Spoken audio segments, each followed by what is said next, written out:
কোরআন যে সত্য কিতাব, এটা আপনি দলিল দিলেন, আমি এখানে প্রমাণ দিয়ে যাব যে কতগুলো মুসলমান অস্বীকার কিভাবে কোরআনকে করে, অথচ তারা মুসলিম বলে নিজেকে দাবি করে, নবীর উম্মত উম্মতি বলে দাবি করে। নাম্বার 1, সুদ খাওয়া হারাম না হালাল? কথা বলে না, হারাম। তাহলে নিশ্চয় এই পুকুরিয়া থানায় একটাও মুসলমান সুদখোর নাই। কথা বলে না, আছে না? আছে। অথচ কোরআনে স্পষ্ট আছে, ওয়াহাল্লাল্লাহুল বাইয়া ওয়া হারামাল রিবা, সুদ তোমাদের জন্য হারাম, ব্যবসাকে আমি হালাল করেছি। ব্যবসা করো, ব্যবসা হালাল, সুদ হারাম। শুধু তাই নয়, আল্লাহর রাসূল সাল্লাল্লাহু আলাইহি সাল্লামের হাদিস, কেউ যদি 1 টাকা সুদ খায়, সবথেকে নিম্ন স্তরের পাপ হচ্ছে নিজের মায়ের সঙ্গে 36 বার জিনা করার সমান পাপ হবে। জোরে বলে নাউযুবিল্লাহ। অথচ এইটা জানার পরে যে মুসলমান সুদ খাবে, সে আল্লাহর সঙ্গে যুদ্ধ ঘোষণা করলো না করলো না? সে রাসূলের বিরোধিতা করলো না করলো না? আল্লাহর নবীর বিরোধিতা করলো। সেই ব্যক্তি যে নিজের মুখে বলছে আমি নবীর উম্মত, আমি মুসলমান, অথচ সুদ খায়, এর থেকে বড় আল্লাহর দুশমন আর কেউ হতে পারে? মুখে এক কথা, আমলে এক কথা। আমি কেন বলছি? আমার কিন্তু চাকরি যাবার ভয় নাই। চাকরি যাবার ভয় আছে? ভয় নাই। ইমাম সাহেবরা খুতবা দিলে ইমামের চাকরি যাবার ভয় থাকে। তারপরের দিন থেকে সুদখোররা পেছনে লাগবে, শালা ইমামকে তাড়া, ওকে আর রাখা যাবে না। ঠিক বললাম না ভুল বললাম? ইমামের চাকরি চলে যাবে, কিন্তু আমার চাকরি যাবার ভয় নাই। কমিটির ছেলেরা যদি এসে বলে হুজুর এত কড়া বক্তব্য দিবেন না, আমার গাড়ি রেডি আছে, পয়সা ফেক তামাশা দেখ, আমি পালাবো, আবার যেখানে আসবো এইটাই বলবো। হারাম। তোমরা যদি মুলবির কলার ধরো, আল্লাহর কসম করে বলছি, কোরআনের আয়াত পাল্টাবে? আমাকে গালি দিলে কোরআনের আয়াত পাল্টাবে? বড় কষ্টের বিষয়। আপনি হারামটাকে হালাল করে নিয়েছেন, মুলবিকে জিজ্ঞেস করলেন না, আপনার ইমামকে জিজ্ঞেস করলেন না, মৌলী সাহেব সুদ খাওয়াটা কি, আপনি জিজ্ঞেস করলেন। বড় কষ্টের বিষয়। নাম্বার 1। নাম্বার 2, মদ খাওয়া হারাম না হালাল? কথা বলে না, হারাম। তাহলে নিশ্চয় পুকুরিয়া থানায় একটাও মুসলমানদের মাতাল নাই। শুধু মাতাল নয়, আপনাকে আমি মালদা ডিস্ট্রিক্টে দেখিয়ে দেবো, কালিয়াচক থেকে গাজল পর্যন্ত মুসলমান মদ খায়, হারামখোর মদ বিক্রি করছে। কিন্তু দুঃখের কথা কি বলবো জানেন? আমাদের সমাজের অনেক লোক অন্য ধর্মের সমালোচনা করে, কিন্তু কোরআন কি বলছে শুনেলেন? ওয়ালা তাসুবুল্লাযীনা ইয়াদউনা মিন দুনিল্লাহ ফায়াসুবুল্লাহা আদওয়াম বিগাইরি ইলম। হে আমার নবী বলো, তোমরা আল্লাহ ব্যতীত যাদের উপাসনা করে, যারা দেব-দেবীর উপাসনা করে, তাদের দেব-দেবীকে তোমরা গালি দিও না, ধর্মকে গালি দিও না। অজ্ঞাত অবস্থায় তারা তোমার আল্লাহকে গালি দেবে। আপনি শিরকটা বুঝান, আপনি দ্বীনটা বুঝান, আপনি আল্লাহকে চিনেন, কিন্তু কারো দেব-দেবীকে গালি দিবেন না। আল্লাহ বিশেষ, সে আপনার আল্লাহকে গালি দিলে আপনার ক্ষতি হবে। কথা বুঝতে পারছেন? আপনাকে আরেকবার বুঝিয়ে দিই, আপনার ধর্মকে একটা অমুসলিম কতটা রেসপেক্ট করে। আপনি মালদা থেকে 34 নম্বর জাতীয় সড়ক ধরুন, ডালখোলা বকখালি রোড, এই রোডটার নাম কি? নেটে সার্চ করবেন, ডালখোলা 24 পরগনার বকখালি, একবারে সমুদ্রের কিনারা। ডালখোলা বকখালি রোড, কলকাতা বারাসাত হয়ে একবারে বকখালি চলে যাচ্ছে রোডটা। ডালখোলা থেকে ডালখোলা টু বকখালি, এই রোডের উপরে যখন চাপবেন, আপনি ফারাক্কা পার করলেন, ধলিয়া, ওমরপুর, তারপরে আপনার ওইটার নাম হচ্ছে যেখান থেকে আমরা ভাগি মুরগিরাম, মুরগিরামের পরে পলসন্ডা মোড়ের আগে যেতে ডান হাতে পড়বে, যাওয়ার সময় একটা ধাবা আছে, পাপ্পুদা ধাবা। আমি মাঝে মাঝে দাঁড়িয়ে চা ফা খাই, পকোড়া খাই, ভালোবাসে, শ্রদ্ধা করে। পাঞ্জাবিদের ছেলে, দুটো ভাই পাঞ্জাবি, মুখে দাড়ি, মাথায় পাগড়ি। তার হোটেলে 3টে বোর্ড লাগানো আছে, 3টেই মুসলমানদের ঈমান বাঁচানো। নাম্বার 1, মদ পান করা নিষিদ্ধ। নাম্বার 2, মদ বিক্রি নিষিদ্ধ। নাম্বার 3, নো স্মোকিং, এখানে ধূমপান নিষিদ্ধ। তিনটেই মুসলমানদের ঈমান বাঁচায়।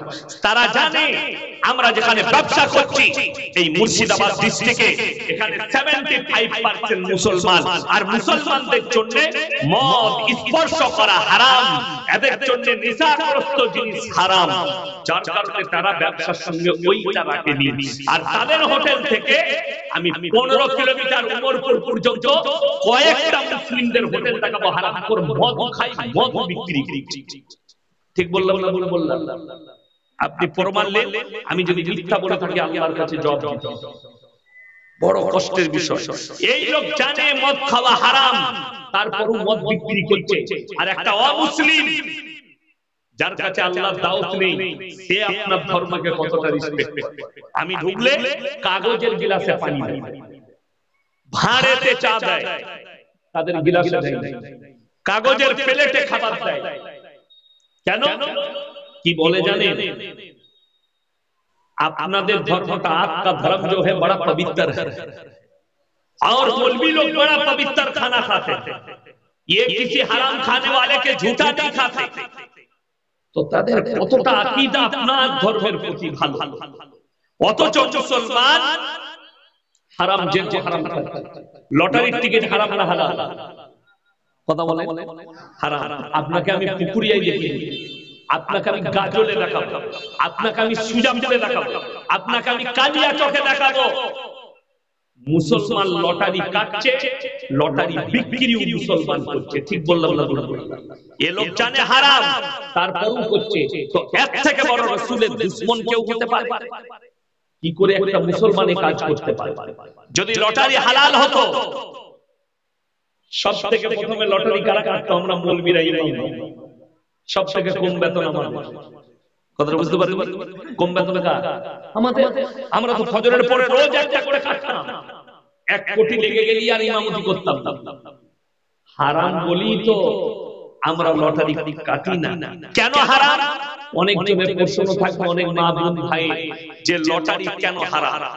সবাই বলুন তকদিরের মালিক কে? ভাগ্যের মালিক কে? ভাগ্যের মালিক যদি আল্লাহ হয়, আজকে সমাজের অবস্থা এত খারাপ, ভাগ্যের মালিক আল্লাহ, অথচ আপনি জ্যোতিষীকে হাত দেখাচ্ছেন।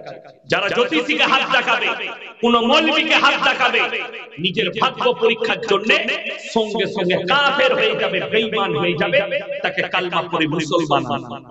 ওই জন্যই তো আমাদের দেশে আপনি মালদায় ট্রেনে চাপেন, গাজলে ট্রেনে চাপেন, আপনার শামসিতে ট্রেনে চাপেন, সকালবেলায় যদি শিয়ালদায় নামে, হাওড়াতে নামে, গেট থেকে বেরিয়ে দেখতে পাবেন 1 নম্বর প্ল্যাটফর্মে যেদিকে হাওড়া ব্রিজ যাচ্ছে, এই দিকে উপরে উঠি সিঁড়ি থেকে ডান হাতে বাঁ হাতে হারামখোরগুলো ছিড়া চটের উপরে বসে আছে। কিসের উপরে বললাম? ছিড়া চট। অ্যাটাচি খুলে রেখেছে, অ্যাটাচির ভেতরে খালি আংটির পাথর, সামনে একটা কালনামা বিছুই। আর আমার বর্তমান থেকে চাকরিতে যাচ্ছে কলকাতায়, উন্নয়ন ভবনে চাকরি করে 80,000 বেতন পায়। কেউ আপনার নবান্নে চাকরি করে 1 লাখ বেতন পায়। কেউ আপনার প্রফেসর, কেউ ইঞ্জিনিয়ার, কেউ সফটওয়্যার ইঞ্জিনিয়ার। বর্ধমান থেকে 2টো লাইন যাচ্ছে কলকাতায়, হাওড়ায় 2টো, একটা লয়, একটা কড লাইন, একটা ম্যান লাইন, দুদিকে 2টো। হুগলি ডিস্ট্রিক্টে 2টো এরিয়া, মধ্যখানে দিল্লি রোড, দুদিকে 2টো ট্রেন লাইন গিয়ে বালি স্টেশনে একসাথে হয়ে হাওড়ায় ঢুকছে। নামছে হাওড়ায়, বেরিয়ে 50,000 বেতন পায়। হাত দেখাচ্ছে, দেখো আমার কি চলছে। হাত দেখিয়ে বলছে তোমার বিরাট গোলমাল, ভাগ্য একটু খারাপ যাচ্ছে, বউয়ের সাথে ঝামেলা হচ্ছে। কি দেখবি সারা রোজই হয় সন্ধ্যাবেলায় ঝামেলা, তা বিরাট গোলমাল। তাহলে তো ঠিকই বলছে ভবিষ্যৎটা আমার। কি করতে হবে? বলে এই আংটির পাথরটা নিয়ে যাও, তোমার ভাগ্যটা ফিরে যাবে। এই আংটির পাথর নিয়ে যাও, বিবির সঙ্গে মহব্বত হবে। যে দিচ্ছে সে ছিড়া চটে বসে খেতে পাই না, কি খায়? একটা পাথর বিক্রি হলে সে কি খেতে পাবে? 3টে পরোটা, আনলিমিটেড তরকারি, একটা সিদ্ধ ডিম, এক টুকরো কাঁচা পেঁয়াজ, 30 টাকায় ওই মালটা খেতে পাবে। আর যে নিচ্ছে, সে যখন অফিসে গিয়ে ঠ্যাংটা তুলে নিজের ক্যাবিনে বসবে, কর্মচারী এসে বলবে, স্যার চাটা কি দেবো, দুধ চা না গ্রিন টি? গ্রিন টি নিয়ে আনছি স্যার। প্লেটটা এসে ধরিয়ে দিবে, 50,000 বেতন পায়। ভাগ্যের পাথরটা যে দিচ্ছে, সে ছিড়া চাপে বসে আছে, একবার বলতে পারে না এই ভাগ্যের পাথরটা তোর গলায় বাঁধ, না হলে কাছে রাখ, কাল থেকে মমতা খালার পাশে বসে। কতটা বলতে পারবেন? তুই কেন ছিড়া চটে বসে? ভাগ্যটাকে আর প্রয়োজন। যেমন আমাদের অনেক লোক বুঝে না, কি বুঝলে, ব্যবসা করছে, প্রত্যেকদিন 10,000 রোজগার করে, 3 দশে কত? 3 লাখ টাকা মাসে। আর মৌলবীর বেতন পুরো মাসে 10,000, মাস গেলে 10,000। কিন্তু 3 দিন যদি দোকান ভালো না চলে, ব্যবসা একটু যদি গোলমাল ডামাডোল যায় কম বেশি, ও হুজুরের কাছে হাজির, হুজুর বরকতের তাবিজ দে। আপনাকে দেখিয়ে দেব, মালদা জেলায় বিক্রি হচ্ছে, কালিয়াচক থেকে শুরু করে। আমি তো একবার কালিয়াচকে রাত্রে দাঁড়িয়েছিলাম, 2-4 জন মারার পরিস্থিতি নিয়েছিল, আমি তাড়াতাড়ি গাড়ি ছেড়ে বেরিয়ে। তো দুঃখটা ওই জায়গায় নয়, ইমামের বেতন 10,000, যে বরকতের তাবিজ দিচ্ছে সে হচ্ছে 3 লাখ টাকা রোজগার করে। বরকতের তাবিজটা ইমামকে লাগবে না ওকে লাগবে? আপনারা আমার 11,000 বেতন, আমাকে যদি কেউ বলে আপনি বর্ধমান থেকে এসেছেন, বলি সাহেব আপনি একটা তাবিজ দিয়ে যান বরকতের, তাবিজটা তো আগে আমি দিব। আচ্ছা, পৃথিবীতে এরকম বোকা লোক আছে, লোককে বড় লোক করে নিজে গরিব থাকতে? পাগল হবে না। সবাই চাই আমার কাছে টাকা আসুক, তো আমাদের তাবিজে যদি তোমার বরকত হতো, বোকা আমরা মৌলবীরা আগে বড় লোক হতাম। এই সমাজের অনেক ছেলে বুঝে না, কি বুঝলেন? আমি খালি চিন্তা করি, আমাদিকে অনেক শিক্ষিতরা বলছে এরা মাদ্রাসা ছাপ। আমার কমেন্টে দেখবে কিছু মুতখোর আর গোবরখোর কমেন্টে বলছে এরা মাদ্রাসায় পড়া মৌলবী, মাদ্রাসা ছাপ। তোরা জানিস মাদ্রাসা আমাদের দেশে রাজ কারা করছে? দেশেতে সব থেকে ভালো পজিশনে আছে বাবারা, তাবিজওয়ালা। কেন? একটা মন্ত্রীও ছুটে যায় পায়ে হাতে ধরে, আমি যেন ভোটে জিতে যাই, এমন কিছু করে। ঠিক কি না কথা বলি? যে জীবনে স্কুলে যায়নি, তাবিজের ব্যবসা করছে, হারামখোর এমএ পাস, হারামখোর বিএসসি পাস, হারামখোর ডবল এমএ, কিন্তু প্রেম করেছে, প্রেমিকা সুইচ অফ করে দিয়েছে। হুজুরকে এসে বলছে, হুজুর তাবিজ মেরে মোবাইলটা খুলে দাও। নাউজুবিল্লাহ বলে। ধোঁকা, প্রতারণা, প্রবঞ্চনা, 100টা লোক এইভাবে ধোঁকা দিচ্ছে। আপনারা মনে মনে ভাববেন ইয়াসিন সাহেব আপনি কেমন মৌলবি, আমাকে মৌলবি বলেন না, আমাকে আপনি বলেন মূর্খ বলেন তাও চলবে, কিন্তু আমি আপনাকে বিচারটা আপনার হাতে ছেড়ে দিলাম। আমার মতো 100টা মৌলবি কিয়ামতের দিনে ধরা পড়বে, 100টা হুজুর ধরা পড়বে কিয়ামতের দিনে। সমাজকে ধোঁকা দিয়েছে, প্রতারণা করেছে, প্রবঞ্চনা করেছে। কোরআন বলছে শোনো, এক শ্রেণীর আলেম কিভাবে পাকড়াও হবে। ইন্নাল্লাযীনা ইয়াকতুমুনা মা আনজালাল্লাহু মিনাল কিতাব ওয়া ইয়াশতারুনা বিহি তামানান কালীলা উলাইকা মা ইয়াকুলুনা ফি বুতুনিহিম ইল্লান নার ওয়া লা ইউকাল্লিমুহুমুল্লাহু ইয়াওমাল কিয়ামাতি ওয়া লা ইউযাক্কিহিম ওয়া লাহুম আযাবুন আলীম। হে আমার নবী, তোমাদের মধ্যে বলে দাও, কিছু এমন আলেম থাকবে যারা নিজেদের পেট চালাবার জন্য কোরআনের আয়াতকে লুকিয়ে দিবে। আমি আল্লাহ রাব্বুল আলামিন কিয়ামতের দিনে তাদেরকে কঠিন আযাবে মুবতালা করে দেব। তারা তাদের পেটে যে খাবারটা ভরে ওটা আগুন ভরছে, অন্য কিছু নয়। সমাজ এই ধোঁকায় পড়ছে। আমার ভাই সকলে বলুন ভাগ্যের মালিক কে? আরো জোরে বলুন কে? ভাগ্যের মালিক হচ্ছে একমাত্র আল্লাহ রাব্বুল আলামিন, বাকি ভাগ্যের মালিক কেউ নেই। লটারির টিকিটের মাধ্যমে আপনি যদি মনে করেন এই কাগজটা আমি নিলে, এই নম্বরটা নিলে আমার টাকা পড়বে, আমার ভাগ্যে দেখি কি আছে, এইটার জন্যই হারাম।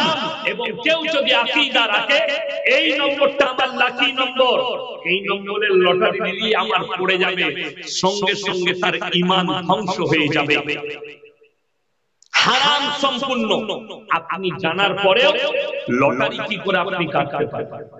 আপনার দ্বারা কি করে লটারি আসতে পারে? বড় কষ্ট লাগে। শুধু তাই নয়, আপনারা বলুন 5 ওয়াক্তের নামাজ পড়া কি? কথা বলে না? 5 ওয়াক্তের নামাজ পড়া কি ফরজ? আমি বলে যাচ্ছি, পুকুরিয়া থানায় যদি সমীক্ষা করা হয় 100 জনের মধ্যে 80 জনের কাছে 80 জন বেনামাজি। ঠিক বললাম না ভুল বললাম? আমাদের সমাজে এই তুমি ওদিকে চা দিয়ে আমাকে না দিয়ে পালিয়ে যাচ্ছ, আমি বক্তব্য দিলে খাবো না? আচ্ছা চালাক ছেলে, পয়সা বাঁচাতে চাইছে।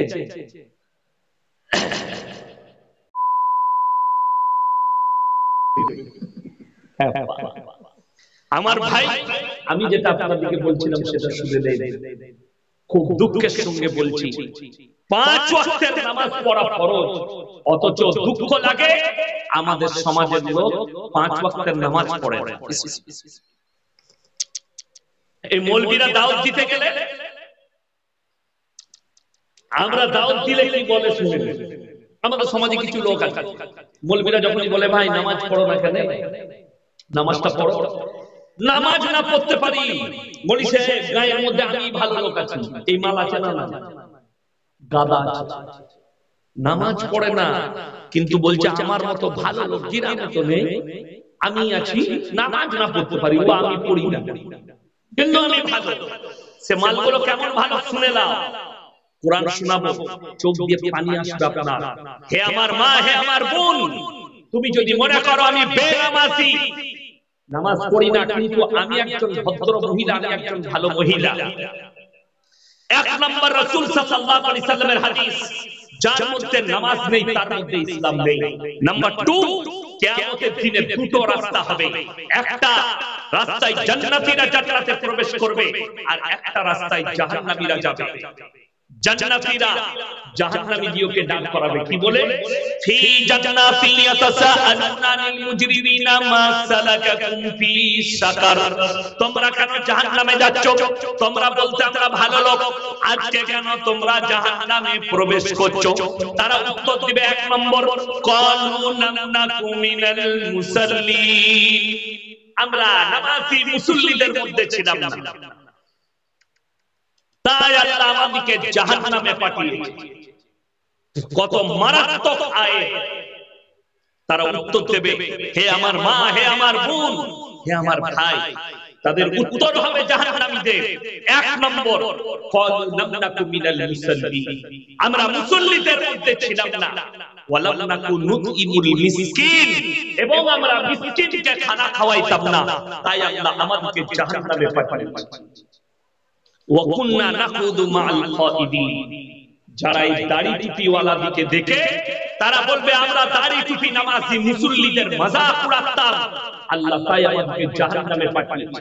ওয়া কুননা নুকাজ্জিবু বিয়াউমিদ্দিন, আর আমরা বিচারের দিবসকে মিথ্যা বলে মনে করিতাম, আল্লাহ তাই আমাদেরকে জাহান্নামে পাঠিয়েছে। আমার ভাই, আজকে মুসলমান নামাজ কেন পড়ে, রোজা কেন রাখে না? তার মারাত্মক দলিল শুনে নেন। আপনার সম্পর্ক কোরআনের সাথে নেই, আপনার সম্পর্ক রাসূলের হাদিসের সাথে নেই, আপনার সম্পর্ক দ্বীনের সঙ্গে নেই, যার কারণে আপনার এই অবস্থা। আমাদের দেশের মুসলমান, আপনাকে একটা কথা বলি, যেমন দেখুন, পর্দা করা ফরজ না ফরজ নয়? কথা বলে না? ফরজ। আমি খালি ফরজ গুলো বলে দিচ্ছি আপনাদেরকে। পর্দা করা সমাজে ফরজ একটা নারীর জন্য, এটা কি পর্দা? আমাকে বলে দেন কোন মৌলবি, যদি কোন বাপের বেটা মৌলবি বলতে পারে এটা নারীদের জন্য পর্দা, আমি আর জীবনে মালদা ডিস্ট্রিক্টে কাল থেকে আর বক্তব্য দেব না। আমার এখনো 1 মাস রোজার আগের দিন পর্যন্ত ডেট আছে, তার মধ্যে বেশিরভাগ ডেট আমার উত্তরবঙ্গে আছে। আমি দক্ষিণবঙ্গের মানুষ, বর্ধমান জেলা, যেখানে পানাগড় মিলিটারি ক্যাম্প আছে, ভারতবর্ষের মারাত্মক ক্যাম্প, সেই পাশেই আমার বাড়ি। আপনি অবাক হবেন, আপনাদেরকে বলে যায়, হে আমার ভাই, হে আমার মা বোন, আপনি কি মনে করছেন বেঈমান কাফেররা চুপচাপ বসে আছে? না, আপনার উপরে ধ্যান রেখেছে। দেখুন তারা ঠান্ডা মাথায় কত মারাত্মক কাজ করেছে। আপনি ইসলামের মধ্যে দাখিল আছেন, আপনাকে দিয়ে পাপ করাচ্ছে। আপনি বলুন তো, এইটা ছেড়ে দেন। কিন্তু মারাত্মক বলে দিই, এই যে জলসা করার পরে মেলা বসিয়েছে, এই মেলাতে যে নারী পুরুষগুলো ঘুরছে, এরা সব অমুসলিম না মুসলমান? কথা বলে না, এরা সব আমাদের মুসলমান। আপনারা জানেন ইসলামে মেলা হারাম? ইসলামে মেলা হারাম। তার মারাত্মক কারণ হচ্ছে একজন নারী আর পুরুষ পর নারী আর পর পুরুষ নির্জনে এক কাছে হলে তৃতীয় ব্যক্তি যে হাজির দেয় তার নাম হচ্ছে শয়তান। আর কোরআনে সূরা ইউসুফের প্রথম পৃষ্ঠায় আছে, ইন্নাশ শাইতানা লিল ইনসানি আদুউম মুবিন। শয়তান হচ্ছে মানুষের প্রকাশ্য দুশমন। সেই দুশমনকে দাওয়াত দিয়েছেন মেলা বসিয়ে। হয়তো মনে হবে গরিব মানুষ দোকান বসিয়ে খাচ্ছে, দোকান বসা, কিন্তু আপনার মেয়ে বেপরদা ভাবে ওখানে ঘুরে বেড়াচ্ছে, আপনার বিবি বেপরদা ভাবে ঘুরে বেড়াচ্ছে। পর্দার একটা মারাত্মক দিক আনা হয়েছে। নারীর মর্যাদার জন্য আল্লাহ একটা সূরা অবতীর্ণ করেছেন, সূরা নিসা। এতে নারীর মর্যাদা, নারীর ইজ্জতের কথা বলা হয়েছে, মা চিনানো হয়েছে, বোন চিনানো হয়েছে। যে বেঈমান কাফেররা বলছে এরা মায়ের সঙ্গে বিয়ে করে, এরা বোনের সঙ্গে বিয়ে করে। আমরা কেউ বোনকে বিয়ে করি? কথা বলে না, আমরা বোনকে বিয়ে করি? হারাম। ওই জন্য আপনার কাছে কোরআনের শিক্ষা না থাকার কারণে, আপনার কাছে দ্বীনি শিক্ষা না থাকার কারণে রাস্তাঘাটে বাজারে একটা বেঈমান কাফেরকে উত্তর দিতে পারেন না। যারা বলে যে তুমি তোমাদের বোনকে বিয়ে করো, আমি আমার কুকুর মেয়েকে বিয়ে করি। আচ্ছা, এরকম অনেক লোক আছে না? নাই, মামার বোনকে বিয়ে করেছে, চাচার বোনকে বিয়ে করেছে। আচ্ছা, সেগুলো কিন্তু রক্ত সম্পর্ক নয়।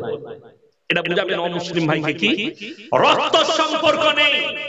আর বিহারে আমার মোবাইলে রেকর্ডিং আছে, বিহার আর ঝাড়খণ্ডে একটা মেয়ে তার নিজের বাপকে বিয়ে করেছে, সেটা সনাতনী ধর্মের মেয়ে।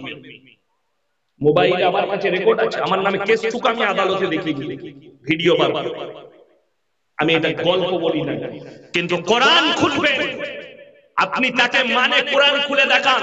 4 পারা শেষ পৃষ্ঠা, হাতের পর থেকে সূরা নিসা, হুররিমাত আলাইকুম উম্মাহাতুকুম ওয়া বানাতুকুম ওয়া খালাতুকুম ওয়া বানাতুল আখি ওয়া বানাতুল উখতি। আল্লাহ পুরো চ্যাপ্টার দিলেন কার সঙ্গে তোমার বিয়ে করা না যায়, কার সঙ্গে জায়েজ আছে, কার সঙ্গে হারাম, কার সঙ্গে হালাল। আল্লাহ পুরো চ্যাপ্টার দিয়ে দিলেন, তাকে খুলে দেখিয়ে দেন মায়ের সাথে চলবে না, বোনের সাথে চলবে না, খালার সাথে চলবে না, ফুফুর সাথে চলবে না। বড় একটা চ্যাপ্টার দিয়েছেন আল্লাহ রাব্বুল আলামিন কোরআনে, কার সঙ্গে বিয়ে হারাম, কার সঙ্গে বিয়ে হালাল। যেহেতু আপনার কাছে দ্বীন না থাকার কারণে, দ্বীনি শিক্ষা না থাকার কারণে আপনার উত্তর দিবার ক্ষমতা আপনার মধ্যে নেই।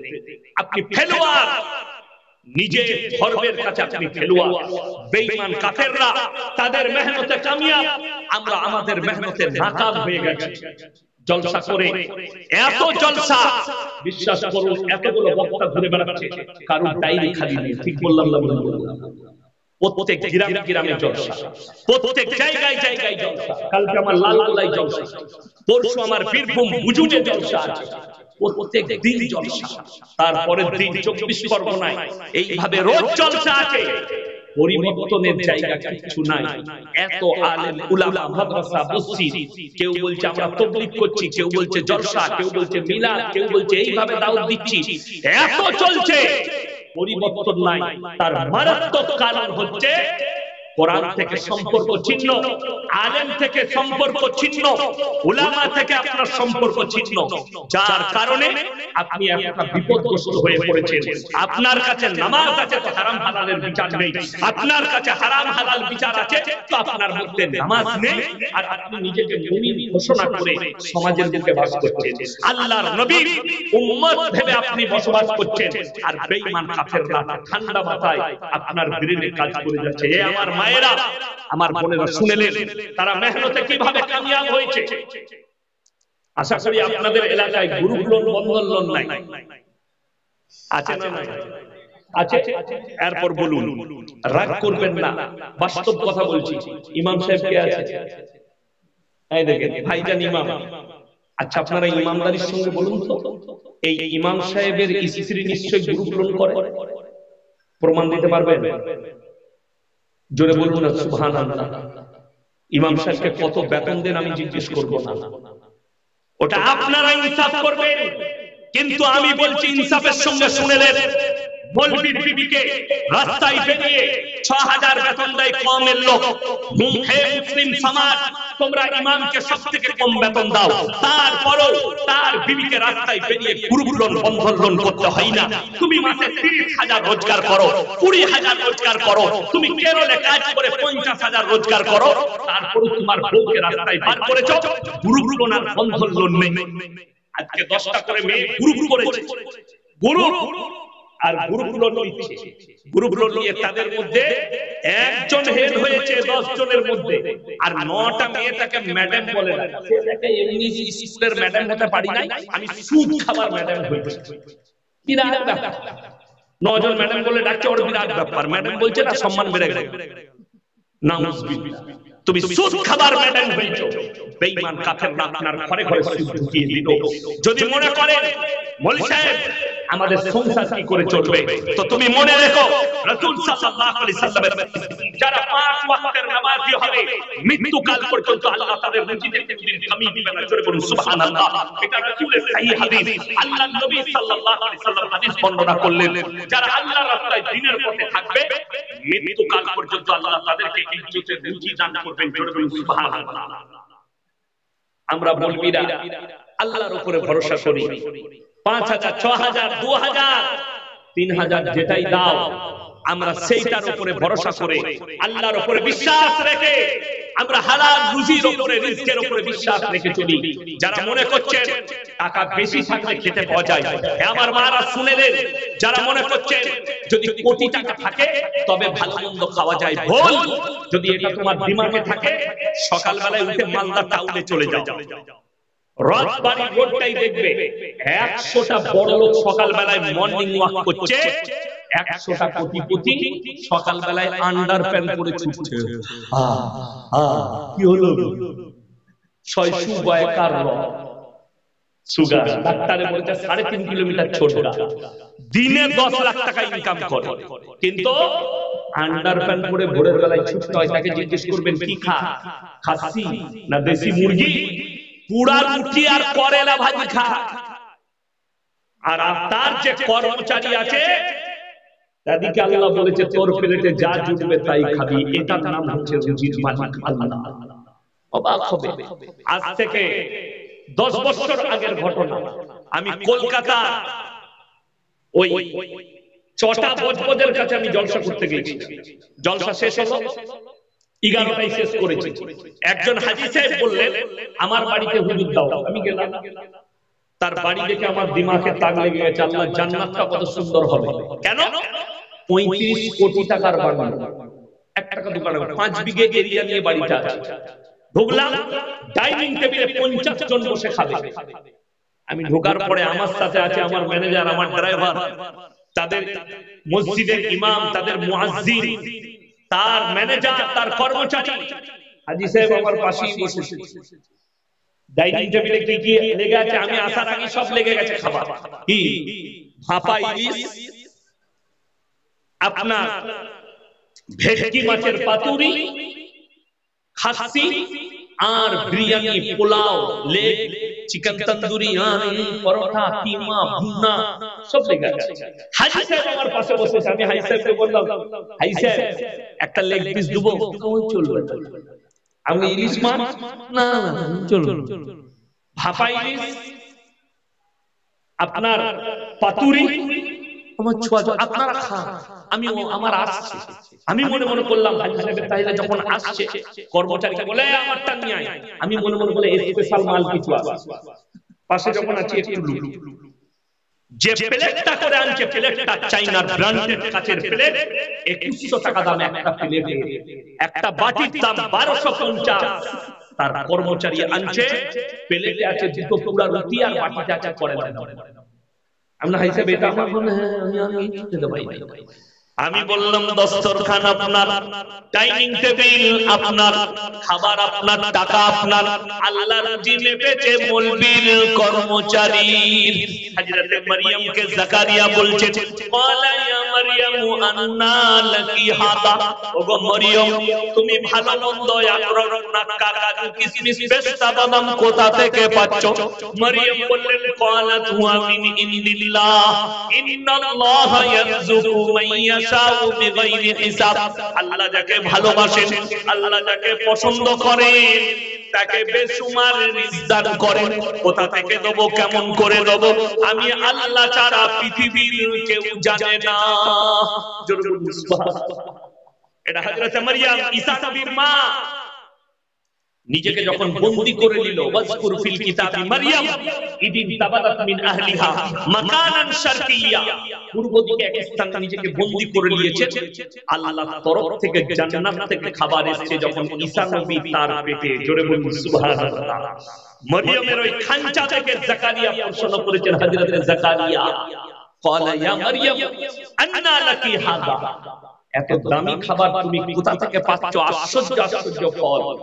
ক্বালাত হুয়া মিন ইনদিল্লাহ ইন্নাল্লাহা ইয়ারযুকু মান ইয়াশাউ বিগাইরি হিসাব। আল্লাহ যাকে ভালোবাসেন, পছন্দ করেন, তাকে বেশুমার রিজক দান করেন। কোথা থেকে দেব, কেমন করে দেব, আমি আল্লাহ ছাড়া পৃথিবীর কেউ জানে না। এটা কোরআন, আপনাকে বিশ্বাস করতে হবে। আমার ভাই, রুজির মালিক আল্লাহ। সমুদ্রের তলে একটা তিমি মাছ 24 ঘন্টায় 100 কুইন্টাল খাবার খায় 10 টন। আল্লাহ রুজি কে মাপে? আল্লাহ। 3 ভাগ প্রাণী সমুদ্রের তলে, এক ভাগ স্থলে আছে, সকলের রুজি আমি আল্লাহ মাপি। একটা জঙ্গলে হাতি একদিনে 1 টন খাবার খায় 10 কুইন্টাল, কে রুজি মাপে? আমি আল্লাহ রুজি মাপি। আর তোমরা সামান্য 100 গ্রাম চালের ভাত খাও, 50 গ্রাম চালের ভাত খাও, আর আমি আল্লাহ রুজি মাপবো না? অনেক মা, অনেক ভাই, বাবা আছে, স্ত্রীর পেটে বাচ্চা এসেছে, দুটো ছেলে আছে, আবার স্ত্রী প্রেগন্যান্ট। স্ত্রীকে বললে, শোনো, এত টাকা কোথায় পাবো ছেলেকে মানুষ করার, এই ছেলেটা নষ্ট করে দাও। হাই রে নেমো হারাম, তুমি বেঈমান কাফেরের আচরণ নিলে। অথচ তুমি যদি মৌলবীকে জিজ্ঞেস করতে, আমার স্ত্রীর পেটে আবার বাচ্চা এসেছে, মৌলবী তোমাকে বুঝিয়ে দিত, কোরআনে আছে, ওয়ালা তাকতুলু আওলাদাকুম খাশিয়াতা ইল্লাহ নাহনু নারযুকুহুম ওয়া ইয়াকুম, তোমরা দরিদ্রতার ভয়ে তোমাদের আওলাদকে কতল করো। একটা মানুষকে মার্ডার করলে যে পাপ, যারা নিজের পেটের সন্তানকে ওষুধ আর ইনজেকশন দিয়ে যে নারীরা নষ্ট করে, অতটাই পাপ হবে। যারা মনে করছেন আল্লাহ এই রক্ত হয়ে, অনেক যুবক, অনেক মূর্খ, তারা মনে করে ছেলে মেয়েরা আমরা যে বাচ্চাটা নষ্ট করেছি, এ রক্ত পানি হয়ে নদ নদী নালার সাথে চলে গেছে, রক্ত হয়ে পায়খানা চেম্বারে চলে গেছে। আল্লাহর কসম, তোমরা তাহলে কোরআন শুনোনি, আল্লাহর উপরে আকীদা তোমাদের ঠিক আসেনি। আল্লাহ রাব্বুল আলামিন কোরআনে কসম খেয়েছেন, লা উকসিমু বিয়াউমিল কিয়ামা, আমি আল্লাহ কসম খাচ্ছি কিয়ামতের দিনের, ওয়ালা উকসিমু বিন নাফসিল লাওয়ামা আয়াযাবুল ইনসানু আল্লা নাজমা ইদামা। ওয়া মান নবী, আমি কসম খাচ্ছি ওই আত্মার যারা বলে আল্লাহ মানুষকে কেমন করে পুনরায় জীবিত করবেন, কেউ ছাই হয়ে গেছে, কেউ মাটি হয়ে গেছে। হে আমার নবী বলে দাও, শুধু মানুষ নয়, বালা কাদিরিনা আলা আন নুসাউইয়া বানানা বাল ইউরিদুল ইনসানু লিয়াফজুরা আমামা। হে আমার নবী বলে দাও, শুধু মানুষের আকৃতি নয়, তোমাদের আঙ্গুলেতে যে লাকিরগুলো দাগগুলো আছে আমি পুনরায় এইভাবে মানুষকে জীবিত করব। আল্লাহ কোরআনে অপর জায়গায় উদাহরণ দিলেন, পৃথিবীর মানুষ শুনে নাও, যারা মনে মনে করছো আল্লাহ কেমন করে মানুষকে জীবিত করবে, তোমরা দেখে নাও বৈশাখ জ্যৈষ্ঠ মাসে ঘাসগুলো মারা যায়, আমি আল্লাহ আবার আষাঢ় শ্রাবণ মাসে বৃষ্টি বর্ষণ করে আবার তাদেরকে জীবিত করে তুলি। আমি আল্লাহ সক্ষম আছি। যারা মনে করছো পায়খানার চেম্বারে নদী নালাতে চলে গেছে, পায়খানার চেম্বারে রক্ত পানি হয়ে চলে গেছে, আল্লাহর কসম আল্লাহ এই বাচ্চাগুলোকে কিয়ামতের দিনে দাঁড় করাবেন, আর এই বাচ্চারা সাক্ষী দিবে, ও আল্লাহ এই পাপিষ্ট মা বাপ যারা আমাকে মায়ের গর্ভে মার্ডার করেছে, সেদিনে কিয়ামতের দিনে আল্লাহর কাছে হিসাব দিয়ে পার হতে পারবে না। ওই জন্য আল্লাহ নিষেধ করলেন, ওয়ালা তাকতুলু আওলাদাকুম খাশিয়াতা ইমলাক নাহনু নারযুকুহুম ওয়া ইয়াকুম। তোমরা দরিদ্রতার ভয়ে নিজেদের আওলাদকে কতল করো না, তোমরা বিশ্বাস রাখবে রুজির মালিক আল্লাহ। সকলে বলুন রুজির মালিক কে? আল্লাহ। আমাদের দোষটা কোথায় জানেন? আমরা 6 ভাই বোন, এরকম 6 ভাই বোন অনেকে আছে না? কথা বলে আছে, 8টা 10টা ছেলে মেয়ে আছে, কিন্তু আপনি দেখুন আমাদের লেগে বলেছে এই মুসলিম সমাজের মৌলভী সাহেবরা হচ্ছে বাচ্চা তৈরি করা মেশিন। কে বলছে? বেঈমান কাফেররা, এরা বাচ্চা নিয়ে যায়। বড় কষ্ট লাগে, আপনাকে খালি হিসাব করে দিন, আমার 5টা বাচ্চা হলে ইয়াসিন হচ্ছে বাচ্চা তৈরি করা মেশিন, কিন্তু কবিগুরু রবীন্দ্রনাথ ঠাকুররা 14টা ভাই বোন, তার বাপকে তুমি কি বলবে আমি তোমার কাছ থেকে শুনতে চাই। দেশের প্রধানমন্ত্রী জি 6টা ভাই বোন, তার বাবাকে কি বলবে আমি তোমাদের কাছে জানতে চাই। যোগী জি 7 ভাই বোন, তাকে তুমি কি বলবে তার মা বাবাকে আমি তোমাদের কাছে জানতে চাই। শুধু তাই নয়, তাগাড়িয়া 10টা ভাই বোন, তার মা বাবাকে কি বলবে তোমাদের কাছে জানতে চাই। খালি আমি বাচ্চা পয়দা করলেই দোষ, অন্য কেউ করলে দোষ নাই। এইটাই হচ্ছে ব্রেন বেঈমান কাফেরদের। আপনাকে অপরাধী করেছে, আর আমাদের শিক্ষিত সমাজকে বলেছে এই মৌলবীদের কাছে কিছুই নাই, জ্ঞান নাই, এরা সাধারণ লোক, এরা মাদ্রাসা ছাত্র, এদের কাছে দুনিয়াবি জ্ঞান নেই। আমার ভাই, তুমি তো মৌলবী চিনতে পারো না, তুমি কাঠ মৌলবীকে নামধারী গাইমুখো হেলেকে মৌলবী ভেবেছো। কোনদিন বাপের বেটা মৌলবীর সাথে বসে দেখবে, তবে বুঝতে পারবে। এরা মিডিয়াতে, আমাদের দেশের কুত্তা মিডিয়া গুলো বিক্রি হওয়া মৌলবী কটাকে আর মূর্খ কটাকে বস করাচ্ছে, দিয়ে বলছে এই দেখো মুসলমানদের হাল এরকম। এই মৌলবী জবাব দিতে পারে না। যদি হিম্মত থাকে, আমি 1 লাখ বয়ান ছুটছে আমার ইন্টারনেট ফেসবুকে, আমি 1 লাখের বেশি 1000-এর বেশি দাওয়াত দিয়েছি, যে যদি হিম্মত থাকে বাপের বেটা রুবি কাদিয়াকা, অঞ্জনা আমকাশম, আপনার আমিষ দেবগন থেকে শুরু করে যতজন আছে নিউজ 18 বাংলা এবিপি, যদি হিম্মত থাকে আমাদের মতো বাপের বেটা মৌলবীর সাথে বসো, 6टी का दूध याद दिला देंगे इंशाअल्लाह।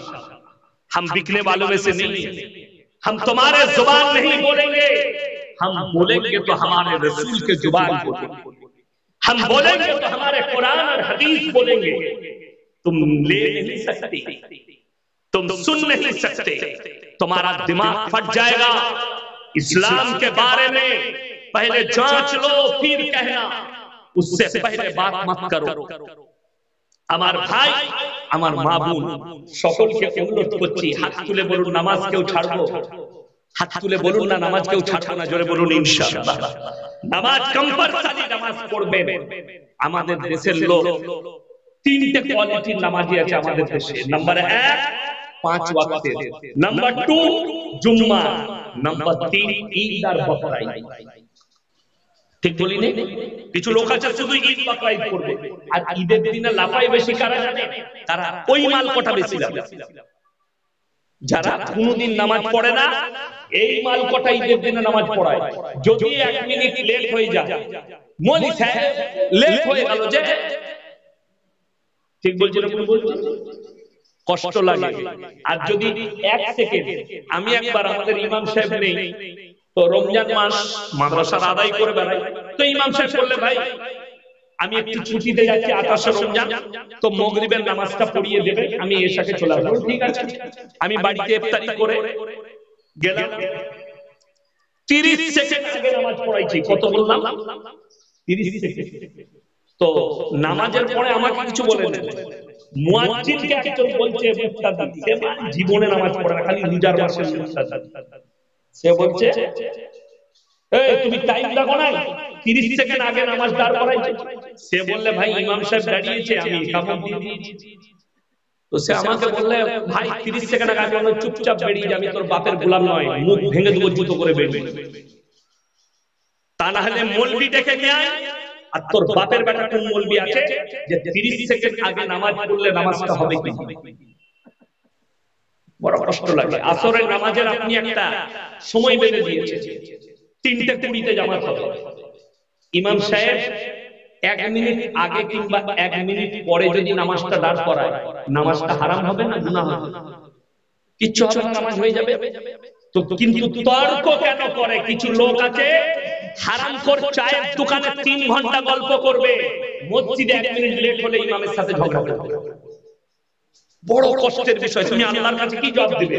তার মানে যাকে দেখতে লাগি তার চলন লাগে। আর আমাদের কিছু দেশের লোক আছে, ঘরেতে যদি বউয়ের সাথে ঝগড়া হয়, বউকে তো পারবে না, এসে ইমামের পেছনে লাগে। আমি বললি খারাপ বলবি, বাস্তব কথা বলছি। বউ তাকে বলেছে আঁখ কুড়ার বেটা, লড়ি ধাক্কার বেটা, ওকে গাল দিয়েছে। ও তখন আর বউকে কিছু বলতে পারে না, যাচ্ছে আপনার ঝাঁটা খাবো। এবং জোহরের নামাজে গেছে, তো ইমাম সাহেব বেচারা সুন্নত সুন্নত করে 1 মিনিট পরে নামাজটা দাঁড়িয়েছে, একটু দেরি হয়ে গেছে গোসল করতে। নামাজের পরেই বলছে, তোমার কি জ্ঞান নেই? ইমামতি করছো, 1 মিনিট লেট হয়ে গেল। আল্লাহ বউয়ের ঝগড়া ইমামের উপর। এইটা হচ্ছে কষ্টের। কোথা থেকে এলো? আপনার কাছে বাতিনি। শুনে নেন, কিয়ামতের আলামতের মধ্যে বড় আলামত রাসূল সাল্লাল্লাহু আলাইহি সাল্লামের হাদিস। যখন সমাজের লোক ইমাম আর আলেমদেরকে বেইজ্জতি করবে, আল্লাহ ইলমের থেকে আগে বড় বড় আলেমদেরকে তুলে দিবেন সমাজের মুখ থেকে। আর লোক, সাধারণ লোক, তারা ইলম নিবে মূর্খর কাছ থেকে, তখন তাদের আমলগুলো ধ্বংস হবে, তাদের সব কিছু ধ্বংস হবে। আর মূর্খকে আলেম মনে করে তারা তাদের কাছ থেকে ইলম নিতে চায়। এটা কিয়ামতের আলামত, মাথায় রাখবেন। একটা সাধারণ ছেলে তার কাছ থেকে ইলম নিবে, কিন্তু ইমামের তার কাছে মর্যাদা থাকবে না। আল্লাহ ইলমের থেকে আলেমদেরকে আগে তুলে দিবে। এটা রাসূল সাল্লাল্লাহু আলাইহি সাল্লামের হাদিস। এটা কিয়ামতের আলামতের মধ্যে মারাত্মক আলামত। মূর্খরা ইলম দেবে আর শিক্ষিতরা চুপচাপ বসে দেখবে। ইবারত পড়ার ক্ষমতা নাই, একটা আরবি ইবারত পড়া আপনার জানা নেই। আপনি কোরআন যদি পড়েন, এই মৌলবীরা আমরা জানি এক একটা আয়াতের কতগুলো মুতাসাবিয়া, একই রকম আয়াত আছে, খালি একটা ওয়ার্ডের জন্য, একটা হুরুফের জন্য পুরো মানে পাল্টে গেছে। এটা তাফসীর ছাড়া কেউ জানবে না। আপনি বুঝতে পারবেন, আপনি দুটো আয়াতের মানে এক করবেন, দুটো মাসলার আয়াত এক করবেন। কোরআনে আছে মদ খেলে ক্ষতি বেশি, লাভ কম। মৌলবীকে জিজ্ঞেস করলি এই আয়াত আছে, কিন্তু এর ব্যাখ্যা জানেন কি? এর ব্যাখ্যাটা যদি না জানে, আজকে আমাদের দেশে বাজার বলে মদ কেন চলছে, গাঁজা কেন চলছে, নেশা কেন চলছে? এই হারামখোররা ওই আয়াতটা পড়েছে মদ খেলে ক্ষতি বেশি, লাভ কম। কিন্তু এই আয়াতটার আমল আছে কিনা এটা মৌলবীর কাছ থেকে জানতে হবে, একটা গুমরার কাছ থেকে জানতে হবে না। একটা মূর্খর কাছ থেকে জানলে আপনাকে বলবে মদ খাওয়া কোনো অসুবিধা নাই, লাভ কম আছে, ক্ষতি বেশি আছে। কেন বলেন? আমি জলসায় এসেছি, আমরা এসেছি না আজকে বক্তারা এসেছি, সভাপতি সাহেব আছেন, বক্তা আছেন। তো আমাকে বাবু জিজ্ঞেস করলো ফোন করে, কিংবা ইমাম সাহেব, যে মৌলভী সাহেব কি খাবেন, আপনি কি খেতে ভালোবাসেন? মাছ খাবেন? হ্যাঁ খাবো। কি মাছ? তো আমি বললাম রাখবেন। তো ইনি সকালবেলায় ফদ্দ, আমরা বাচ্চাকে ফদ্দ করে দিই না, দিই না, জলসা ফলসা হলে একটা লিস্ট বানা, এই মাল আনতে হবে। তো ফদ্দই রেখে দিয়েছে একটা ইয়াসিন সাহেবের লেগে একটা রুই মাছ নিবি। বাজারে চলে গেছে। সকালবেলায় জলসা সেক্রেটারি আমাকে ফোন করছে, মৌলভী সাহেব আপনার লেগে রুই মাছ নিয়েছি, খাবেন তো? আমি বললাম ভাই আমি তো রুই মাছ খাই না, তুমি আমার লেগে কাতলা মাছ নিবে, আমি রুই মাছ খাই না। ফদ্দ ওই কাগজে লিস্টে লেখা আছে রুই মাছ। ফোন করে বলল শোন, রুই মাছ নিবি না? বলি সাহেব রুই খাই না, কাতলা মাছ নিবি। ফদ্দই রয়ে গেছে রুই মাছ, হুকুম বাতিল হলো, কথাটা রহিত, মাছ আসছে কাতলা। কোরআনে আয়াত রহিত, তার হুকুমকে বাতিল করা হলো, পরবর্তী আয়াত অবতীর্ণ হলো তোমাদের জন্য নেশাগ্রস্ত জিনিস স্পর্শ করা। কথা বুঝাতে পারলাম? এটা আপনি মূর্খর কাছ থেকে পাবেন না। মূর্খ যদি ওই আয়াত পড়ে, এই হারামখোর গুলো মাজারে গাঁজা খাচ্ছে আর মদ খাচ্ছে আর গাঁজার টান মারছে, তার কারণ এরা এই আয়াত করে বলছে যে হালাল। বড় দুঃখের বিষয়। ওই জন্য এটা কিয়ামতের মারাত্মক আলামত। সমাজ আজকে বলি সমাজ কিভাবে পরিবর্তন হয়েছে। আমি কালকে বলছিলাম কোথায়, ওই জলপাইগুড়িতে, অবাক হবেন, একটা বাচ্চা ছেলে 10 টাকা চুরি করেছে, তাকে বাজারে বেঁধে, সে পেটের জন্য চুরি করেছে, গরিবের ছেলে, তার কাছে পয়সা নেই, সে ভিক্ষা করে খায়, তার মা বাবা নাই, তাকে গাছে বেঁধে পিটাচ্ছে। এই ছেলেটা চোর, 10 টাকা চুরি করেছে। হায় রে সমাজ, কিয়ামতের আলামত শুনেলেন। এই বাচ্চা ছেলে, এতিম ছেলে, পেটের জন্য চুরি করেছে 10 টাকা, একে চোর বলে গাছে বেঁধে পিটাচ্ছে। অথচ যারা কওমের গরিবের এতিম মিসকিনের লাখ লাখ টাকা চুরি করেছে, তাদেরকে আমরা স্টেজে দেখে গলায় মালা পরিয়ে বরণ করি আর বলি এটা সমাজ সেবী। সমাজদার কে লিয়ে সারা কাফি। বড় কষ্টের বিষয়, দুঃখের বিষয়। শুনে নেন, বেঈমান কাফেরকে আপনি চিনতে ভুল করেছেন। আজকে নয়, 2 বছর আগে মুর্শিদাবাদের এক হারামখোর নেতা আমার সঙ্গে এক স্টেজে জলসা করেছে। আমি বসে আছি, আমার আগে লাল বাতি গাড়িতে এলো, পেছনে বডিগার্ড স্টেজে চেপে বলল মাদ্রাসার জলসা, আমি নাম করব না, ওই বেলডাঙ্গা থানার একটা মাদ্রাসার জলসায় স্টেজে দাঁড়িয়ে বললে ইসলাম শান্তির ধর্ম। এই মাদ্রাসা প্রতিষ্ঠানকে উন্নয়নের জন্য আমি 10 লক্ষ টাকা চেক দিয়েছি। সে 10 লাখ টাকার চেক আমার সামনে দিয়েছে, এটা আমি বানানো গল্প বলিনি। আজকে সেই হারামখোর নেতা বলছে মাদ্রাসায় জঙ্গি তৈরি হয়। তার থেকে বড় জঙ্গি কেউ হতে পারে? যদি জঙ্গি তৈরি হয় 2 বছর আগে, তার মানে তুমি জঙ্গি দলের লোক ছিলে। যখন তুমি 10 লক্ষ টাকা চেক দিয়েছো, তখন তুমি জঙ্গিকে সাপোর্ট করেছো। এই লোককে আগে অ্যারেস্ট করা দরকার। এই জঙ্গিকে মদত করেছে কেন? সুযোগটা আপনি দিয়েছেন, সুযোগ আপনি। আজকে আমি কষ্টের সঙ্গে বলে যাচ্ছি, মালদা, মুর্শিদাবাদ আর দিনাজপুরে আমাদের মতো বক্তাকে ডেকে আমরা বয়ান করছি। আমি বাদতেন যে কোনো বক্তা আর কমিটির লোক নিয়ে এলো এক হারামখোর নেতাকে, আর আমাদের মতো আলেমদের মুখ বন্ধ করে আপনি 10 মিনিট দাঁড়ান, আমাদের নেতা কথা বলবে। আর বক্তাকে দাঁড় করিয়ে ওই হারামখোর নেতার একটা আলেমকে বস করিয়ে, যারা মনে করবেন তারা আমাকে দাওয়াত দিবেন না, তোমার জলসার বোকা আমি নই। আপনি আমার বর্তমান জেলায় চলুন, একটা নেতাকে স্টেজে পাবেন। রাজনীতির মঞ্চ আলাদা, ইসলামের মঞ্চ আলাদা। একটা আলেমকে স্টপ করে কি করে আপনি তাকে একটা মূর্খকে দিলেন, যার কাছে ইলম নাই, যার কাছে কোরআন নাই, অথচ লোকরা শুনতে এসেছে কোরআন আর হাদিসের কথা। আপনি তাকে রেসপেক্ট করতে পারেন, আপনার এমএলএ, আপনার এমপি তাকে সম্মান করতে পারেন, তাকে স্টেজে ডেকে আপনি মালাও পড়ান। কিন্তু জেনে রেখেছেন, একটা আলেম যখন বক্তব্য দিচ্ছে তাকে থামিয়ে তাকে স্টপ করে বক্তব্য দেওয়া এর থেকে বড় পাপ আর কিছু হতে পারে না। এটা আমি চ্যালেঞ্জ ছুড়ে বলে গেলাম, যাদের দাওয়াত দিয়ে আছে ইউটিউবে শুনবেন, তারা যদি মনে করেন এই বক্তাকে ক্যান্সেল করব, আলহামদুলিল্লাহ, আমি আরাম পাবো, আরামের একটাও দিন নাই, আমি রেডি আছি। যদি মনে করেন আমরা এদিকে তাকিয়ে অপমান করব, আমাকে দাওয়াত দেবেন, আমি নাই। বড় কষ্টের বিষয়গুলো কিয়ামতের আলামত যে আপনি আলেমের ইজ্জত বুঝেননি, অথচ আল্লাহ কোরআনে আলেমের ইজ্জত সম্পর্কে কি বলেছে জানেন? ইন্নামা ইয়াখশাল্লাহ মিন ইবাদিহিল উলামা। আমার নবী আর পয়গম্বরের পরে যারা আমাকে সবথেকে রীতিমতো ভয় করে তারা হচ্ছে আলেম সম্প্রদায়, তারা হচ্ছে আলেমরা, তারা কঠিন ভয় করে আমাকে। আমার ভাই, ওই জন্য আপনাকে অনুরোধ করছি, আপনি দিন বুঝুন, সবাই বুঝবো, জোরে বলুন ইনশাআল্লাহ। আপনারা ইমানদারির সঙ্গে আপনারা জানেন পর্দা করা ফরজ, আপনার বিবিকে আপনি পর্দায় আনতে পারেননি, শুনে নেন আপনার ব্রেনে শয়তান কি বাধা বেঁধেছে, বেঈমান কাফেররা কি মেহনত করেছে। একটা চকলেটের দাম 1 টাকা, কত বললাম? কথা বলেন, 1 টাকা। সেই চকলেটটা কেউ যদি প্লেটে করে খুলে বিক্রি করে কেউ কিনবে? কথা বলেন, কেন কিনবেন না? অতি ধুলো পড়েছে, অতি ধুলো পড়ে গেছে, মাছি বসেছে, ইজ্জত নষ্ট হয়ে যায়। আমার মা ভালো করে শুনবেন, 1 টাকার চকলেট কেউ যদি খুলে বিক্রি করলে তার ইজ্জত নষ্ট হয়ে যায়। আল্লাহ তোমার বিটির কতটা ইজ্জত দিয়েছে, একটা নারীর কতটা ইজ্জত দিয়েছে, তুমি তোমার ইজ্জত, বিটির ইজ্জত বুঝলে না, তোমার বিবির ইজ্জত বুঝলে না, তোমার মেয়ের ইজ্জত বুঝলে না, তোমার মায়ের ইজ্জত বুঝলে না, তাদের ইজ্জতের দাম কত।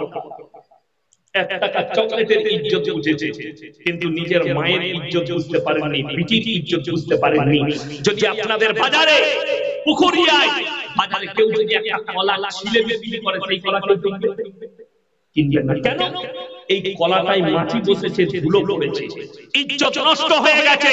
আপনি যদি আপনার কাছে একটা কলার যদি এত মূল্য হয়, তাহলে আপনার বিবির মূল্য আপনার কাছে কতটা হওয়া দরকার, তার ইজ্জতের মূল্য কতটা হওয়া দরকার, আপনার মেয়ের ইজ্জতের মূল্য কতটা হওয়া দরকার। অথচ কোরআন বলেছে, হে নারী, তুমি পর্দা নির্ধারিত করো, তোমরা কোনদিন ধর্ষিত হবে না, তোমরা কোনদিন লাঞ্ছিত হবে না। রাসূল আকরাম সাল্লাল্লাহু আলাইহি সাল্লামের কাছে যেদিনে পর্দা ফরজ হয়েছে, সেই দিন থেকে নবীর এবং সাহাবীর বিবিরা পায়ের নখটা পর্যন্ত হুজরাখানা থেকে বের করে নিয়ে যেতেন, সুবহানাল্লাহ। আর আপনি পর্দা ছিঁড়ে বার করে দিলেন। পর্দা নেই, আমাদের বাড়িতে পর্দা নেই, আমাদের রাস্তাঘাটে পর্দা নেই, আমাদের কোন জায়গায় একটা বিবাহ বাড়িতে পর্দা নেই। কত দুঃখ লাগে। আজকে একটা বিয়ের অনুষ্ঠান হলে আমাদের মা বোনরা যে পোশাক পরে আসে, শয়তানও একদিকে দিকে লজ্জা পায়। ঠিক বললাম না ভুল বললাম? এত নোংরা পোশাক পরে। আর এখন ফ্যাশন হয়েছে, যে যত ছোট পোশাক পরবে, এইটাই হচ্ছে মডেলিং। ছোট পোশাক পরা যদি মডেলিং হয়, জেনে রেখে দিলে গোটা পুকুরিয়া থানায় সবথেকে বড় মডেলিং হচ্ছে কুত্তাগুলো, যারা কোনো পোশাক নেই, এদের থেকে বড় মডেলিং কেউ নেই। অবাক হবেন, হে আমার মা, হে আমার বোন, আজকে বেঈমান কাফেররা ঠান্ডা মাথায় কিভাবে কাজ করেছে। টাকনুর উপরে পুরুষ মানুষ কাগজ কাপড় পরবে, বুখারী শরীফের হাদিস। যারা টাকনুর নিচে যে পুরুষ কাপড় পরবে, ওই অঙ্গটা জাহান্নামের আগুনে তাদের ভরে দেওয়া হবে। কোথায় বললাম? জাহান্নামের আগুন। বেঈমান কাফেররা যতগুলো প্যান তৈরি করেছে, সব টাকনুর নিচে। ঠিক বললাম না ভুল বললাম? আপনি দেখেন, আপনাকে বাড়িতে এসে কাটতে হচ্ছে, যারা ইমানদার ছেলে তারা কাটছে। আমি গত বছরে মুম্বাই যাচ্ছি, কলকাতা এয়ারপোর্টে দাঁড়িয়েছি, বোর্ডিং পাস করাবো। আমার সামনে একটা বিহারিদের ছেলে, মুসলিমদের, এমন একটা প্যান্ট পরে আছে, পেছন থেকে মনে হচ্ছে যেন খুলে পড়ে যায়। আমি তাকে বললাম, ভাইয়া थोड़ा ऊपर কাটা না তো পিছে গড়বড় হয়ে जाएगा, मैं खड़ा। সে আমাকে উত্তর কি দিল জানেন? হযরত, ये डिजाइन साला ऐसा भी डिजाइन का पैंट निकल चुका है। আমি মনে মনে চিন্তা করলাম, এই যুবক যদি এই প্যান্ট পরে নামাজ পড়তে যায়, তার পেছনের কাতারে যে থাকবে তারা নামাজ হবে। পেছনে যে থাকবে সে সিজদায় গেলে গোটা আলী বাবার গুফা দেখতে পাবে নামাজ শেষ। কথাটা বুঝতে পারবেন? হারাম। বেঈমান কাফেররা এই মেহনতটাই করেছে, যাদের নামাজ পড়লে এমন টাইম তৈরি করে যেন নামাজ গুনাহ হয়ে যায়, নামাজ হারাম হয়ে যায়। হে আমার মা বোন, বেঈমান কাফেররা তাদের টেকনোলজিতে জিতে গেছে, আমরা আমাদের টেকনোলজি যে জিততে পারিনি। অথচ পৃথিবীর সবথেকে দামি টেকনোলজি হচ্ছে কোরআনের টেকনোলজি, সবথেকে দামি আদর্শ হচ্ছে রাসূল আকরাম সাল্লাল্লাহু আলাইহি সাল্লামের আদর্শ। তারপরও আপনি আমি হেরে গেছি। নারীদের জন্য টাকনুর নিচে কাপড় পরতে হবে। যে মেয়েরা টাকনুর উপরে কাপড় পরবে, ওই অঙ্গগুলো জাহান্নামের আগুনে ঝুলবে। আমার ভাই, আমার বাবু, আজকে বেশিরভাগ বেঈমান কাফেররা তারা সালোয়ার তৈরি করেছে, সব মেয়েরা এখানে এইখানে। ঠিক বললাম না ভুল বললাম? কিছু কিছু মেয়ে পায়ে আবার কালো সুতো বাঁধছে। এটা কেন বেঁধেছিস? বলছে হুজুর নজর লাগবে। তো ভালো জিনিস, গলাতে একটা দড়ি বাঁধার, জীবনে মরবি না। এর থেকে বড় শিরক আর কিছু হতে পারে না। সৃষ্টিকর্তা আল্লাহ, গোটা পৃথিবীর যত জিনিস আছে সব সৃষ্টিকর্তার মালিক কে? আল্লাহ। তাইলে সুতো কি করে তোমার নজর কেড়ে নেবে?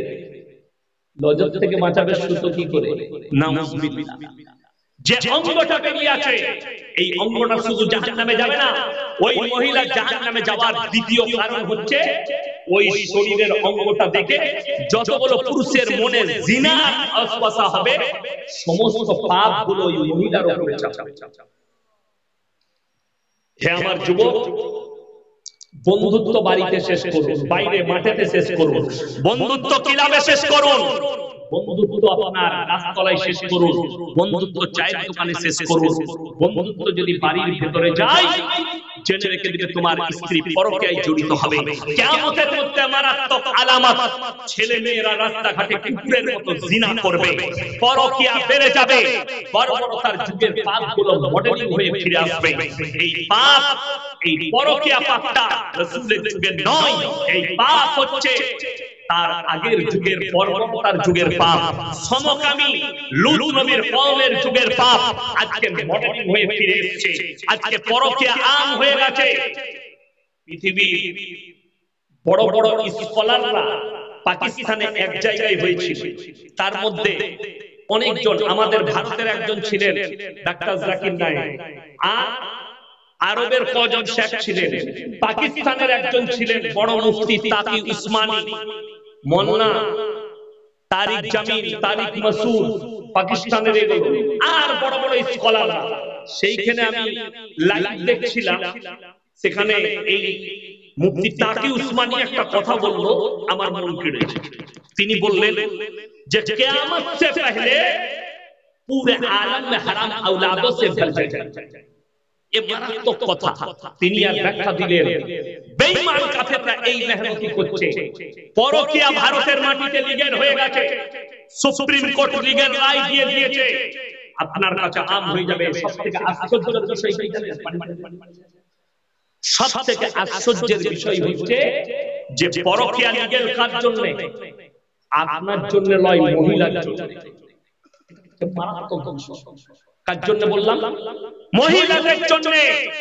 একটা মহিলা পরকীয়া করবে, আপনি গিয়ে যদি বলেন আমার বউ পরকীয়া করছে, আপনাকে মারবে প্রশাসন, চল হাঁটো। কিন্তু একটা মহিলা যদি গিয়ে বলে আমার পুরুষ আমাকে জ্বালাচ্ছে, আমার পুরুষ অন্য নারীর সম্পর্কে আছে, তখন তোমার বিচার হবে। কিন্তু তুমি যখন তোমার বউয়ের নামে অভিযোগ করতে যাবে, সেই অভিযোগ নেওয়া হবে না।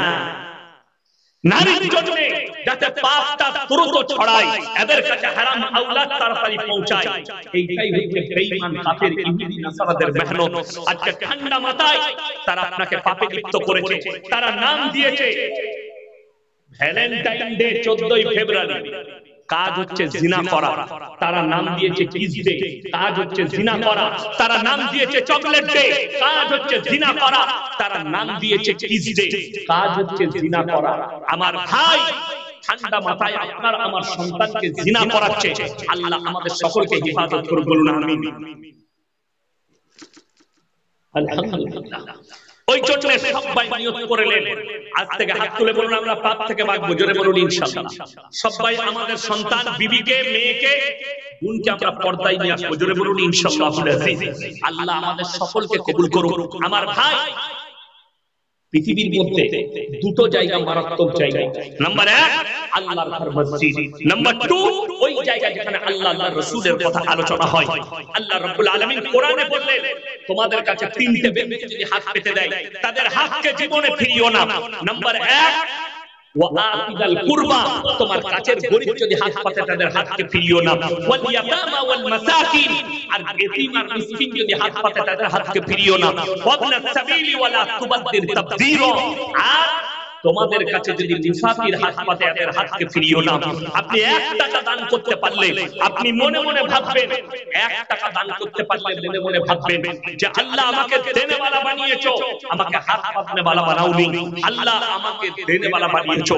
রাসূল আকরাম সাল্লাল্লাহু আলাইহি সাল্লাম বললেন, যাকিরা গচ্ছিত সম্পদ, যারা দুনিয়ার বুকে মাল থাকতে দান করবে, কিয়ামতের দিনে এগুলো হচ্ছে গচ্ছিত সম্পদ।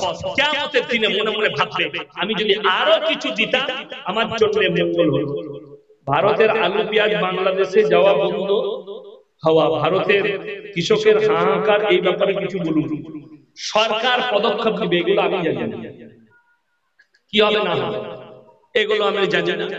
এইসব প্রশ্ন না, এগুলো যারা সরকারের লোক আছে, মন্ত্রী এদিকে করবে, আমি কি জানি? সরকারের অভ্যন্তরীণ খবর এটা ভারত সরকার জানে। আর যদি আমার সঙ্গে মোদীজির সম্পর্ক থাকতো, এমএলএ এমপি হতাম, তাহলে এই প্রশ্ন আমাকে দিয়ে লাভ ছিল, ঠিক কি না কথা বলে? এগুলো আমরা কি জানবো? যদি কোরআন হাদিসের কিছু জানার থাকে তাহলে আমাকে বলবেন। চলুন, কোরআনে পারা কটা আছে বাবা? তাড়াতাড়ি বলুন, পারা কটা? 30টা পারা। মায়েদের মধ্যে, আপনাদের মধ্যে আমি কিন্তু টাকা চাইবো না। 30টা ব্যক্তি 30টা কোরআন শরীফের পয়সা 500 করে টাকা আমার হাতে দিয়ে যান, আর হাত মিলিয়ে যান দোয়া দিবার জন্য। 30 জন ব্যক্তি। নবীজি বলেছেন, যাকিরা গচ্ছিত সম্পদ, কিয়ামতের দিনে মানুষ কাঁদবে। আমি যদি আরো কিছু টাকা এই আল্লাহর ঘরের জন্য ব্যয় করে আসতাম, আমার জন্য মঙ্গল হতো। শুনে রেখে দেন, এই যে টাকাটা মসজিদের জন্য দিচ্ছেন, সঙ্গে সঙ্গে কবুল হবে। আমি জানি আপনারা অনেক দিয়েছেন, আমি খালি বলবো 30 জন মা এবং ভাইদের মধ্যে 30 জন ব্যক্তি কে আছে মাত্র 500 করে টাকা চেয়েছে, তাড়াতাড়ি উঠে আসুন। নাম্বার 1 কে আছে? আল্লাহর ওয়াস্তে আমার সাথে মুলাকাত করে যান। জাযাকাল্লাহ, আলহামদুলিল্লাহ। আসুন, আল্লাহ আপনার হায়াতে বরকত দেখ। নাম্বার 1 হয়েছে। নাম্বার 2, 3 হয়েছে। মা আপনাদের কাছে থাকলে আমি বলবো কে আছে? 3, 4 হয়েছে। মাশাআল্লাহ, 4 জন উঠে আসুন ভাই। মাশাআল্লাহ, 5 জন। আল্লাহ হায়াতে আপনার বরকত দেখ, রুজি রোজগারে বরকত দেখ। 6 জন হয়েছে। জাযাকাল্লাহ। 7 জন উঠে আসুন ভাই। 7 জন হয়েছে। মাশাআল্লাহ। আসুন। 8, 9 জন হয়েছে। জাযাকাল্লাহ। আমি 30টা চেয়েছি, তাড়াতাড়ি উঠে আসুন। আমার মায়েদের মধ্যে এই যে কে আছে এখানে দিবেন। 9 জন হয়েছে। 10টা। মাশাআল্লাহ। 11, 12। জাযাকাল্লাহ। আসুন ভাই। 13, মাশাআল্লাহ। 14, মাশাআল্লাহ। 15, আল্লাহ হায়াতে বরকত দেখ। 16, 17, মাশাআল্লাহ। 17, 18, মাশাআল্লাহ। 19, 20। আসুন ভাই। 21, জাযাকাল্লাহ। 22, মাশাআল্লাহ। আসুন বাবা। 23, 24, 25, 26, জাযাকাল্লাহ। আল্লাহ হায়াতে বরকত দেখ। 26, মাশাআল্লাহ। 27, মাশাআল্লাহ। 27 হয়েছে। মাশাআল্লাহ। 28, 29, মাশাআল্লাহ। 30, 31, 32, 33। আচ্ছা, আল্লাহ আপনার আব্বা মাকে জান্নাতি করুক, আল্লাহ আপনার হায়াতে বরকত দেখ। 34, 35, 36, মাশাআল্লাহ। আসুন ভাই। 36 আর 6 কত? 42, 43, 43, 44। আমি চেয়েছিলাম কটা? 30টা। তাহলে 44টা হয়েছে। 8, 6টা লাগবে, 50টা। এটা খুচরো পয়সা আছে। মাশাআল্লাহ। আল্লাহ দানকে কবুল করুন। আমার ভাই 8, 6 জন। মাশাআল্লাহ। এই দেখেন, 45 আর 5টা দিলেই হবে। মায়েদের মধ্যে কে আছে? একটা এসেছে। আচ্ছা, মাশাআল্লাহ। এই দেখেন কত? 46, মাশাআল্লাহ। 47।